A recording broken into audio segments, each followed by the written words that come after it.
অন্যদিকে নজর রাখবো ঝাড়খণ্ডে বিপুল অস্ত্র ভান্ডারের হদিশ পাওয়া গেছে। গোপন সূত্রে খবর পেয়ে এসটিএফ হানা দেয় আর ঝাড়খণ্ডের গান্ধীনগর এলাকায় হানা দিয়েই বেআইনি অস্ত্র কারখানায় হানা। আরো ডিটেল এ বিষয়ে জানবো, রৌনক রয়েছে আমার সঙ্গে। রৌনক, এ তো কলকাতা পুলিশের এসটিএফ এর বড় সাফল্য। কি কি অস্ত্র উদ্ধার হলো, কি পাওয়া গেল?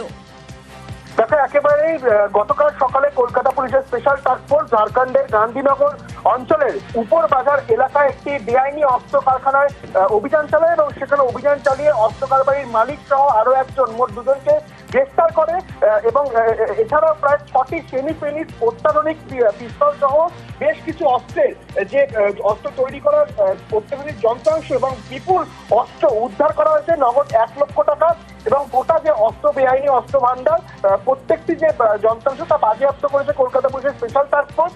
এবং বেশ কিছু রৌনক, একটা বিষয় একটু জানতে চাইবো, কোন ঘটনার প্রেক্ষিতে কলকাতা পুলিশের এসটিএফ হানা দিল ঝাড়খণ্ডে?